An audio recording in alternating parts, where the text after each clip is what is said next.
ಅಶ್ವಿನಿ ಗೌಡ ಅವರು ಇವರು ಹೇಳೋದೇ ಒಂದು ಮಾಡೋದೇ ಒಂದು. ಯಾಕೆ ಅಂತಾರ, ನಾನು 2 ವಿಡಿಯೋ ಹಾಕ್ತೀನಿ, ಜಸ್ಟ್ ಅದರಲ್ಲೇ ನೋಡ್ಕೊಂಬಿಡಿ. ನೋಡಿ ಫಸ್ಟ್ ವಿಡಿಯೋ. ನಾನು ಹೇಳೋದು ಅವಶ್ಯಕತೆ ಇಲ್ಲ. ನೀವು ಅವ್ರನ್ನ ಅಸಹ್ಯ ಮಾಡಕ್ ಹೊರಟಷ್ಟು ನೀವ್ ಅಸಹ್ಯ ಆಗ್ತಿರ್ತೀರಾ, ಅದನ್ನ ಮೊದಲು ನೀವು ತಿಳ್ಕೊಳ್ಳಿ. ಹಾಗಾಗಿ ನಿಮ್ಮ ವ್ಯಕ್ತಿತ್ವನ ಎತ್ತಿ ಹಿಡಿಬೇಕು. ಯಾವ್ದೋ ವ್ಯಕ್ತಿನ ಕೀಳು ಮಾಡೋದಕ್ಕೋಸ್ಕರ ನಿಮ್ಮ ವ್ಯಕ್ತಿತ್ವನ ನೀವು ಇದು ಮಾಡ್ಕೋಬೇಡಿ. ಬಿಡಿ, ಲಿವ್ ಅಂಡ್ ಲೆಟ್ ಲಿವ್. ಅವರು ಬದುಕ್ಲಿ, ಅವ್ರ ಕುಟುಂಬನೂ ಬದುಕ್ಲಿ, ನೀವು ಬದುಕಿ. ನೀವು ನಿಮ್ಗೇನಿದೆಯೋ ನಿಮ್ಮ ಚೌಕಟ್ಟಲ್ಲಿ ನೀವು ಬದುಕಿ. ನೋಡಿದ್ರಲ್ಲ ಫಸ್ಟ್ ವಿಡಿಯೋ. ಇದು ಬಿಗ್ ಬಾಸ್ ಬರೋಕ್ಕಿಂತ ಮುಂಚೆ ಯಾವಾಗಲೂ ಹೇಳಿರೋದು ಒಂದು ಇಂಟರ್ವ್ಯೂ ಅಲ್ಲಿ. ಸೊ ಇವಾಗ ಬಿಗ್ ಬಾಸ್ ಆದ್ಮೇಲೆ ಏನ್ ಮಾತಾಡಿದಾರೆ ನೋಡಿ.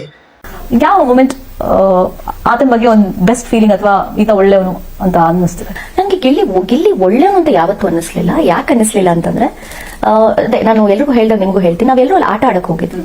ಬಟ್ ಗಿಲ್ಲಿ ಆಟ ಆಡಕ್ ಬಂದಿರ್ಲಿಲ್ಲ. ಎಲ್ಲರೂ ಮನಸ್ಥಿತಿನ ಓದ್ಕೊಂಡು ತಿಳ್ಕೊಂಡು ಇವ್ರು ಆಟ ಆಡ್ತಾ ಇರೋ ಹಾದಿನ ಹೇಗೆ ತಪ್ಪಿಸ್ಬೇಕು, ಆಟವನ್ನ ಹೇಗೆ ಹಾಳು ಮಾಡ್ಬೇಕು ಅಂತ. See that is also part of game.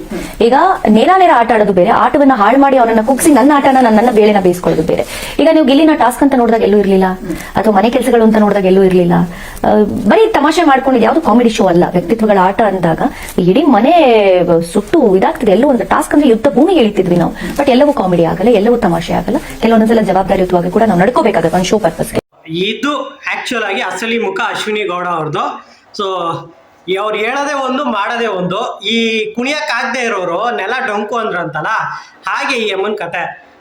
Big boss win ಆಗಿಲ್ಲ ಅಂದಿದ ತಕ್ಷಣ ಇನ್ನೊಬ್ರ ಮೇಲೆ ಆರೋಪಗಳನ್ನು ಮಾಡೋದು, ಬಿಗ್ ಬಾಸ್ ಮೇಲೇನೆ ಆರೋಪ ಮಾಡೋದು, ಅವ್ರು ವೋಟಿಂಗ್ಸ್ ಕರೆಕ್ಟಾಗಿ ನನ್ನ ವೋಟಿಂಗ್ಸ್ ಬಂದಿರೋದು ಕರೆಕ್ಟಾಗಿ ಹೇಳಿಲ್ಲ, ಇಲ್ಲ ನಾನೇ ವಿನ್ ಆಗ್ತಾ ಇದೆ ಅನ್ನೋದು. ಈ ಥರ ಈ ಅಮ್ಮ ಏನು ಮಾಡೋಕ್ಕಾಗಲ್ಲ.